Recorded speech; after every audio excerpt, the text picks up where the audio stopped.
Hello there everyone, Inky Fingers here, and this is Inky Fingers Architectural Art. Now today I'm going to be painting this scene, a lovely view of Robin Hood's Bay in North Yorkshire.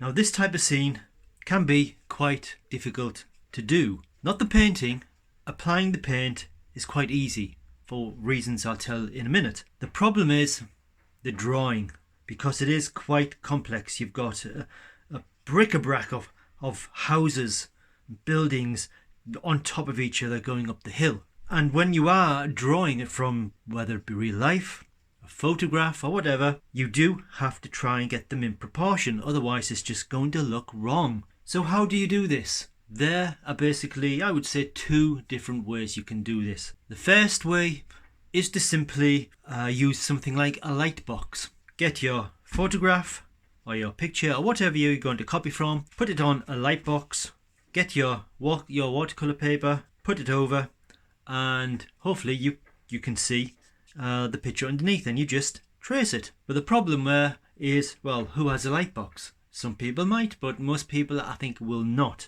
So that is a bit of a problem if you don't have one. The second way, and I would say the easiest way, is by using a grid. All that means is you have your source picture and then you simply put a grid over the picture like this. I've drawn a grid on some acetate just to show what I mean. So you would, on your photograph, you would simply measure the length of the photograph and say it's 10 inches, then half it. Half of 10 is 5, so you would measure until you get the halfway, put a mark at the bottom and just draw a line down. So that's a halfway mark. So now in this one box you've got two boxes, and then in the first box, again, if this was 10 inches, then you've halved it, then this is 5 inches, so you just measure 2.5 inches, put a mark there, 2.5 inches from the bottom, put a mark there, and then just put a line down, and you do exactly the same in this box here. And then once you've got your verticals done, you can do your horizontals exactly the same. Just measure from there to there, half it, put your line, and then in the top, half it, put a line, in the bottom, half it, put a line. And you get this grid, which of course, instead of just having one big empty square, you've got lots of little squares, so you can just then start and draw in what you see in each square. It's much easier. But once you've drawn that grid on your photograph, then you take your watercolor paper, and I've obviously already drawn this, and then you do exactly the same. You measure. This is 1:1, this picture, what I've done. You can enlarge it or make it smaller. You just have to do a little bit of working out. But if you do 1:1, it's easy. So all you do is measure there to there, make a mark down, half it, like the quarter it, 3/4 line, and do exactly the same to this area. And so you've got this exact grid. And then, as I've said, you just transfer what's on that grid to this grid, and you just do it grid by grid. And it's much simpler, much easier to do complicated drawings. And you can get a very accurate drawing using a grid method. Now I have done another video just on using grids, making one, and how to do it, how to draw and measure inside each little box. It's quite a comprehensive video. I've put that video at the end of this video if you want to have a watch, if you haven't and you're interested in doing grids. Now going back to this picture, the one I've previously painted a little while ago, one thing when I saw this picture, the photograph, one thing really stood out, and that is the composition. When you do a picture, you usually have to compose it. You might have to change things around, put something there, leave something out to get a nice composition.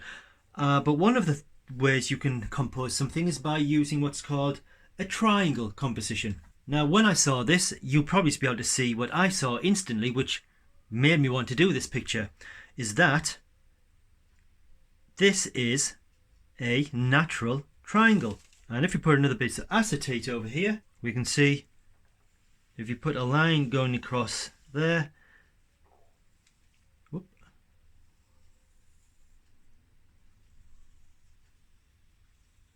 we have, of course it's much easier to see when you've actually drawn a triangle on, but we can see as a natural formation, a natural compositional angle, that is perfect. This scene just begged to be painted or drawn. So this is what we're going to do today. And one more thing, I did mention that the difficult thing is drawing it, but with the methods I've just shown you, it can be quite easy. Just take your time. Easy thing about this is actual painting it in. Simply because of the size of this, I've done this picture, and because you're looking at a load of houses, buildings from a little bit of a distance, you cannot put details in. It's impossible to put details in. So they're just basic, simple washes, coloured washes. The only detail we have in this picture is some very, very fine lines, broken lines, using a very fine pen to sort of represent some tiles. And the only other bits of detail really is these rocks in the foreground where we've got some scribbling, just to make it look, just to hint at some shadows, a little touch of detail. But apart from that, there is no detail in this. So painting it is quite simple. So let's get to it. Starting with the sky, it's only going to be a pretty simple sky, consisting of some cobalt blue in this case, and a little bit of just a touch of yellow ochre. Now the original picture you saw was done on ash. That's why it looks so good. This is not ash. This is quite an expensive sheet of watercolour paper from the range. I've used this plenty of times before. It's not fantastic. It's not brilliant. It's not perfect, I should say. But considering the price of it, is surprisingly good. So I'm going to do this on dry paper with a number 6 Kolinsky Sable rigger. Now I've got to go around these carefully, these houses or these objects, because this might be not too bad paper for the price, but you cannot put masking fluid on it. It's not strong enough. And I'm going to put a little bit of yellow ochre over here, straight into this bank of grass, because we can. And I'm just going to leave a little gap there just for some of these silver linings. But while this area is drying, I will mix some colours up for the green. As we can see in this picture, we've got some nice light sunlit greens going down to some nice sort of rich deeper greens. Now you could use any colours for this. For the bright yellow greens, just use some yellow first and then put whatever colour you want in. Now you could put blue in, of course, but I like mixing up the yellow, which this is going to be Azo Yellow Light, because this is a very, very nice bright colour. And I'm going to, I think, use some of this Jade Green, and this is going to give me a nice light green colour, sunlit green, as you can see. And then I'm going to take some Jade Green on its own. You can see it is a much darker green. It's very, very nice, and I leave that because I can add to that. And to put the green grass in, I'm going to use a rigger. I do like using riggers nowadays. This is a number 4 Kolinsky Sable. It's a Cirrus by Winder & Newton. Very, very nice little brush. So all I'll do here is put some of this nice sunlit green, just drop it on, sort of pull it around a bit, maybe put a bit down there, leave a little gap. I think we can put some dark there, and we'll just push this across.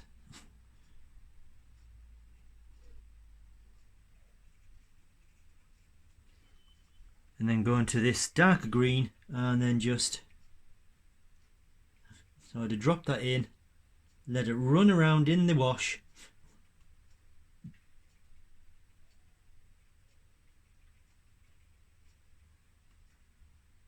being very careful of these roofs and the chimney pots. Because these areas have got, especially this side of this building, is going to be white. So if you can get this darker, this area, the white will show up nicer. It'll be nice. It'll be light against dark, dark against light. Right, I'm going to drop some water onto this down here, pull it around so it's going to be a little bit more dilute. One thing with this paper, you can see it does tend to cockle. And this jade green, by the way, is a granulating colour, and you can see the granulation forming. So that's this side done. Now it's still very wet, but what I am going to do is I'm going to darken this green up by putting in some French ultramarine. That's going to darken it up considerably, and we just want a much thicker, juicier mix. And then back to this area, and here and there I'm just going to dab that in, controlling the amount of paint that's on the brush, because it does tend to spread around a bit on this paper when it's damp. Let's make sure we've got some dark around here. So remember, this roof, this house here, that's going to be white paper and touched white paper. So we need the dark there to make this shine in the sunshine. Just dab it in, tap it in like so, and let that spread out, do its own thing, and then these could be then sort of bushes. We just want to make it look busy without actually painting anything. Right, so the background foliage is, I would say, 99% dry. But next thing to do is, this is now the easy bit, and this is to paint in the roofs. Now all the roofs are pretty much the same colour. So we have, of course, we've got these nice red tiled roofs, and we've got one or two little brown roofed buildings. Now the red tiled roofs are either going to be simply burnt sienna, and I've got some light red. The burnt sienna has got just a touch of this azo yellow medium. Just a nice brightish yellow, a warmish yellow. It just makes it a little bit more lighter, as though the sunlight's going to hit on it. And for the brown, here is the brown. That is just simply burnt sienna and a little bit of French ultramarine blue. So all we need to do, paint in these roofs. No details.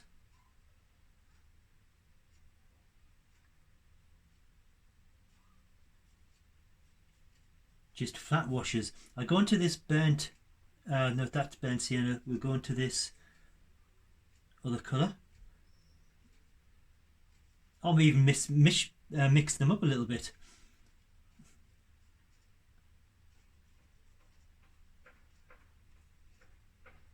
Now I'm going to put a little bit more yellow in this for one or two little roofs, so you can see that it is quite a different colour.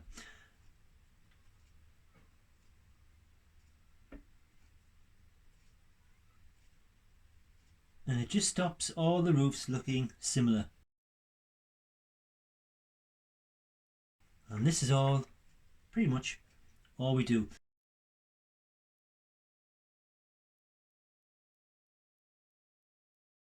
And I'm just going to do this, being very careful, like I said, of where I actually put this colour, until all of these roofs are painted in.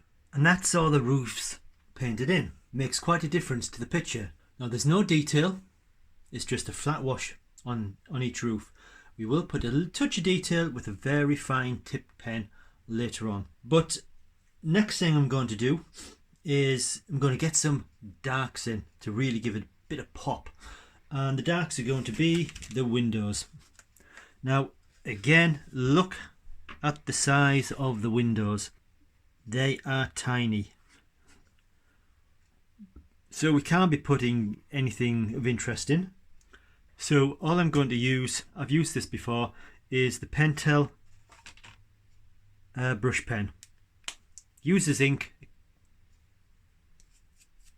in a nice handy little cartridge, and it is a very fine, sharp, but a proper brush.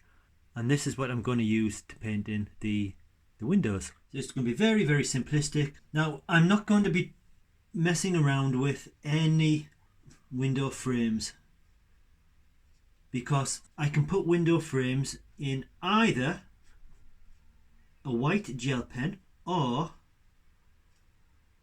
a bottle of ink and a dipping pen. I'll probably, at this point in time, I'll probably use a gel pen simply because it's a little bit less messy.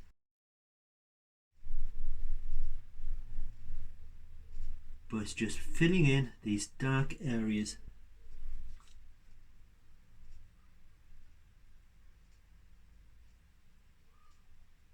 It's a very nice brush, this pen brush I should say, but this is all I'm going to do for all of the windows.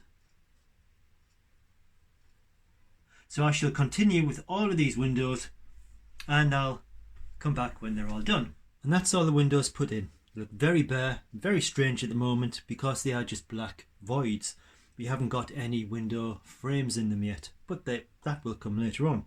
And I've also just put a couple of colours. We had a red door there, a couple of blue doors and 2 blue buildings as in the original image. Now I'm just going to continue with another blue building, which is this one here, which is this building here. And again, this is just, I'm just doing a cobalt blue. Now we can go over the ink I've did the windows with because that ink is waterproof. Then all we need to do is just to look at the other houses and see what colours they are. This looks more like a, I don't know, like a Naples yellow with something in. That looks more like a brownish type of house. We've got some pink houses, which I don't actually have this pink. So I'll be using something, perhaps a pyrrole red or something, with some white ink to make that bubblegum pink. So this is some pyrrole red. And I'm going to put in, or try to put in, a little bit of opaque white ink. And we'll see what colour that gives us. And that is pretty much the colour we want. A very unnatural bubblegum pink, but that looks like the sort of colour it is. But again, looking at that, I think I will just dilute a little something in it. Well, I'm going to put something in just to make it a little bit darker. So what am I going to put in? I could try a little bit of this blue. You can see that it's darkened it down ever so slightly. So I'll try that. So this house is definitely pink. I think I'll put a touch more water in that because it is going to be a bit more opaque and thick because we have put opaque ink in. Now we have this building here, which is a dull sort of yellow. It looks very sort of Naples yellowish to me. So let's just put a little Naples yellow in, and again, just to knock it down a little bit, I'm going to use the same colour which I used to knock this pink down, a little bit of cobalt blue. Ooh, that's a little bit too much. So we'll just put a bit more Naples yellow in, a little bit more water because Naples yellow is opaque. And I think that, yeah, that sort of looks like the colour. Doesn't have to be exact.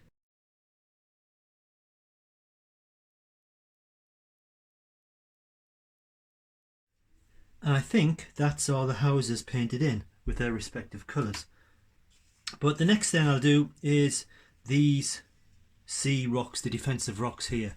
Now these are a very nice sort of dusky sort of violet colour with some nice bits of green put in.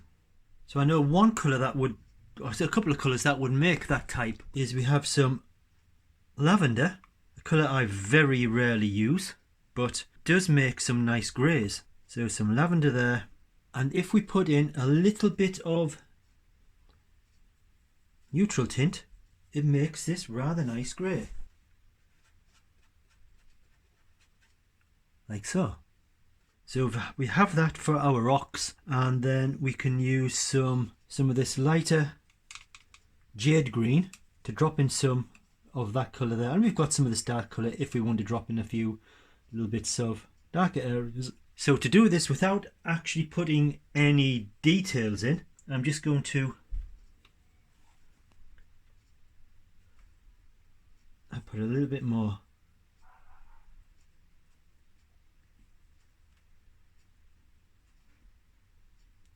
I'm just going over everything, leaving some gaps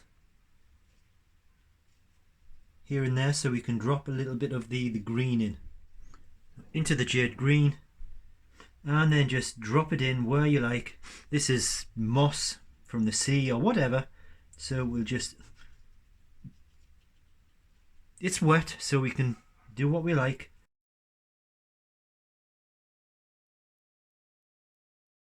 Let's go into this darker green, and then I'll just stick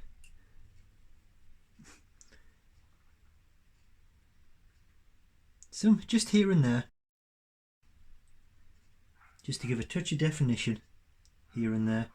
We can use the pen and scribble in some texture on this. See, I'm just leaving some little gaps, some little flecks of white here and there. It breaks the area up and it gives it a bit of life.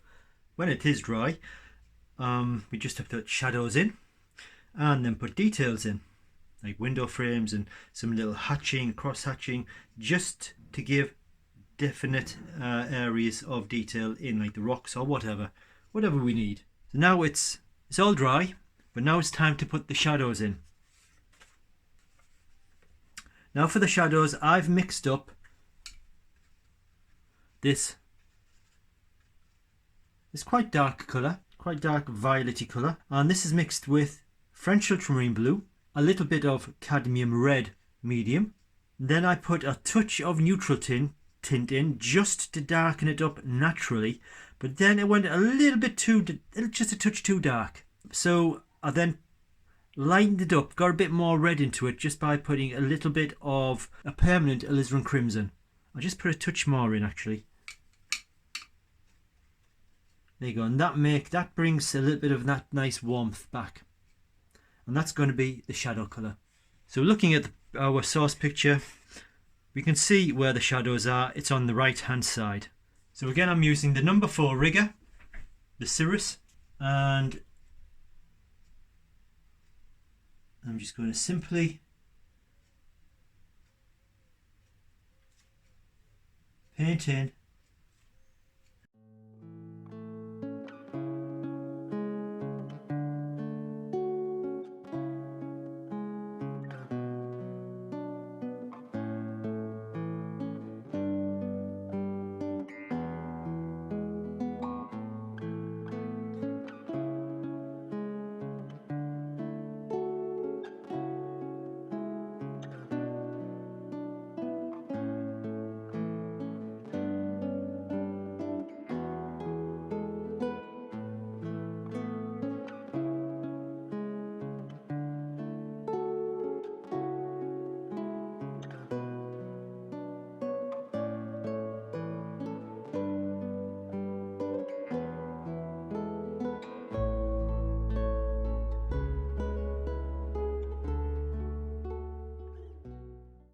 right, so that's all the shadows put in.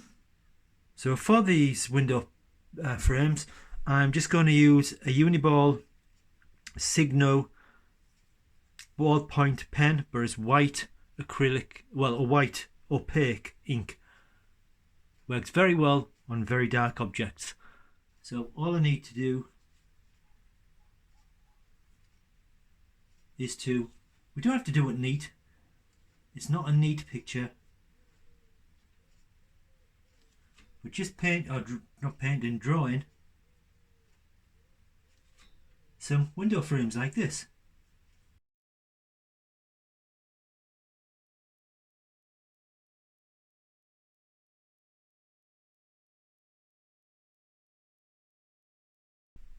As you can see, it does improve it considerably when you get these little details in. So this is all I'm going to do with all of the windows, and when they're done I'll be back. And that's pretty much all the picture completed, apart from one thing, and that's you go back in with a pen, and this is a 0.05 Unipen fine liner, and we're just going to do some little accents around the picture just to give it a bit more definition here and there. And the first thing I'm going to do is just what I did on the original, is just put a few little hints at some tiles by just doing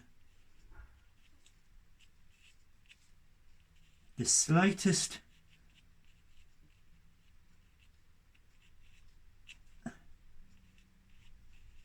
few lines.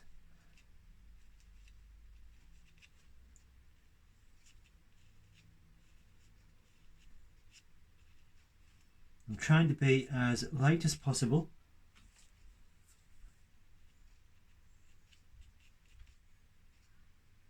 I do a ridge tile there, and then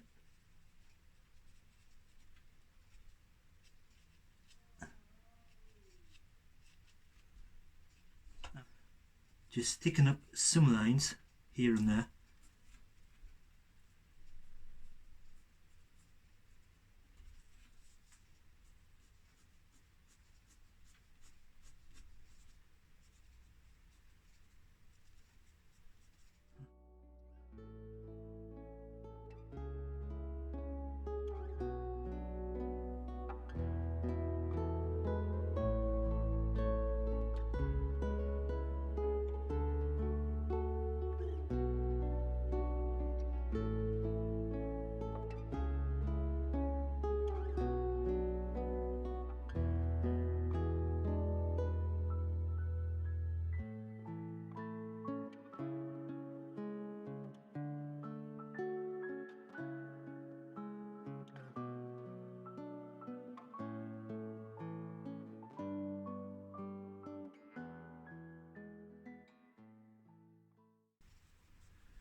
I'm just finally putting some definition into these rocks. Just a little bit of hatching, a scribbling really, where on the right hand side where the shadows would be. I'm not being neat, because you cannot be neat with this, because they're just rocks.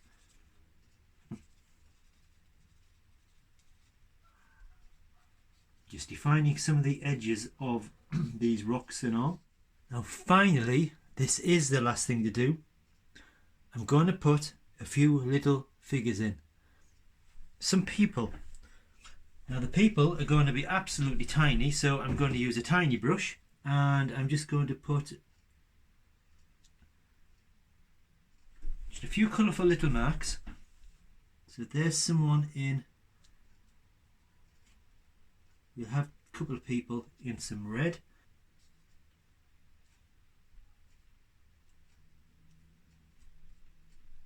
Perhaps someone in a little bit, this is green, it doesn't really look like it, but there's just a few little flicks. So that's a few tiny little figures put in. They're not very obvious, but they're there. And it gives a little bit of scale to the picture.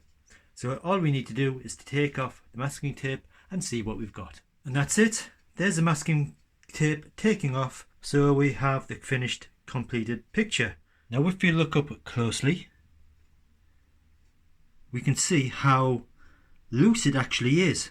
Even though it's a complicated drawing, it's drawn and painted very loosely. Lots of scribbles around the rocks, we've gone over some of the lines to make them a little bit uneven and a little bit scruffy to give that looseness to it, that illustrative look.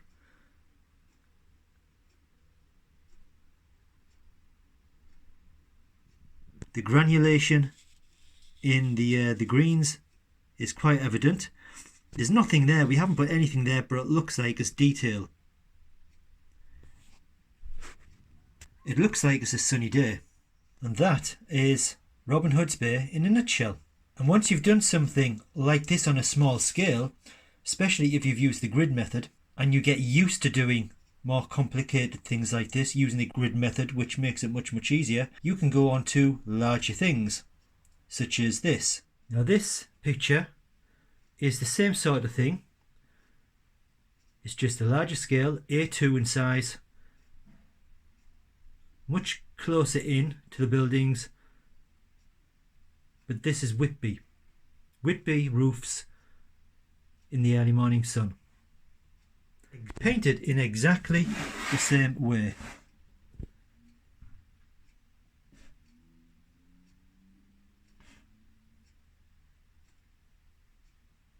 And it's painted on the same paper I've just used.